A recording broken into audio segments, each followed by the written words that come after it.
Currently 9:30 in Riyadh, Saudi Arabia. President Trump winding down his second full day in the country and preparing for the next big leg of his trip to Israel. Let's bring back our political panel. Kristen Tate, Republican strategist, and Democratic strategist Jessica DeLoach. Ladies, great to have you. Kristen, you did not get the last word, so now you get the first word in this panel. This has been a real reset of the narrative for President Trump. Does it stick? Absolutely.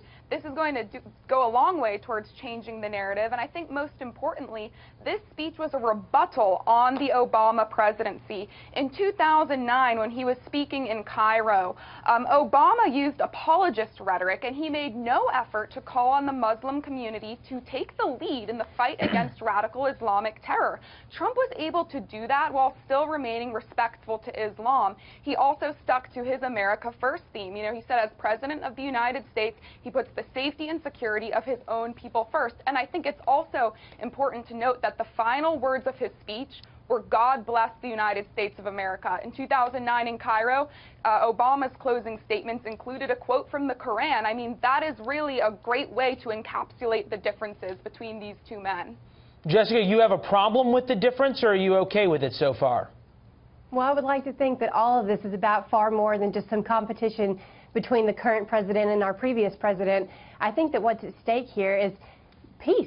Peace in a very volatile part of the world, and anyone who is smart, anyone who is diplomatic will go into this situation moderating their tone instead of picking a fight to score points back home.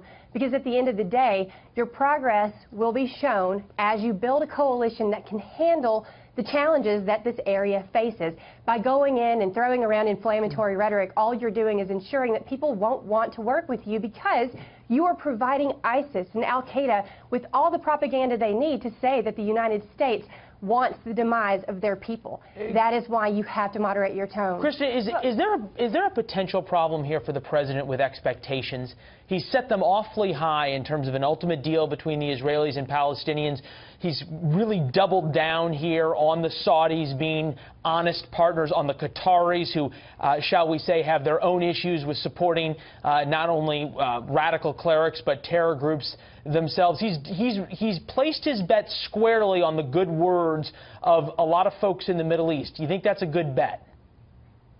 Look, I think we need to lead with strength. Jessica's right. This is about peace. But if we want peace, we need strength. People in the Middle East, they did not respect President Obama. Trump is a new kind of president. This isn't the Bush doctrine of building nations. This is certainly not the Obama doctrine of emphasizing human rights. Hold on. Kristen, what is the Trump doctrine? Because there's a lot of people who are asking that very same question. This speech didn't seem, at least in its first reading, perhaps it'll change over the next couple of weeks as we digest it, but it certainly didn't seem to lay out a new American foreign policy doctrine.